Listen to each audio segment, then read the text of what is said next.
After I finished my undergrad, I was extremely burnt out. I was really tired from the 4 years of studying, and I was extremely stressed because I didn't know what I wanted to do. Um, I was feeling a little bit demotivated because I was still waitressing, which is the job that I had had before I went to university. Meanwhile, some of my friends had graduated from professional programs like nursing or things like that, where when they came out of their undergrad, they had a full-time job. And so I was just sort of feeling a little bit demotivated and stuck. And I decided that I was going to go traveling, just to clear my head a little bit. I worked all summer and I saved up about $6,000 or $7,000, and I booked a one-way flight to Iceland. Um, I booked a week in a hostel in Iceland, and then I didn't have any plans from there. I decided to go on my own because no one could travel with me at the same time and commit to the timeline that I had. So it was sort of go or don't go. So I decided to go. And it was one of the best things that I ever did. Planning a trip like that, like I had to be careful, I had to be choosy about sort of where I wanted to go by myself as a solo female traveler. But I ended up choosing Iceland, Scotland, England, Switzerland, Crete, and Athens in Greece.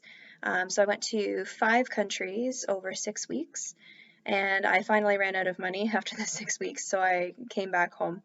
Um, but it was honestly just one of the greatest experiences that I've ever had, and I would recommend it to anybody who, financially is capable or has the time to do it, because I found that after high school, I went straight to university, and it was just my life was so academic heavily all the time. And I wanted the chance to be able to relax and just not be evaluated all the time academically and just see what I enjoyed out of life. Um, so going to these countries and just seeing other cultures and trying other food, seeing all the beautiful places that the world has to offer, and broadening my horizons a little bit.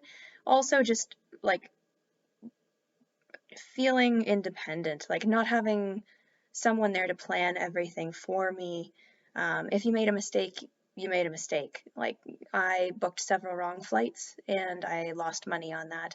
And there were probably a couple choices that I made in terms of travel that were a little bit risky, but I made it through just fine. And the level of independence that it gave me after traveling and knowing that I was capable of making my way across 5 countries all by myself and having to navigate different cultures, different languages, um, different topographies, even with the Alps and stuff like that. Physically, it just felt very empowering, uh, personally. And so, when asked if I would recommend it to other people, absolutely, I'd recommend it to anybody who has the chance to go do that. It was one of the best experiences of my life, and I think that anybody who has the chance to do it should really go do it.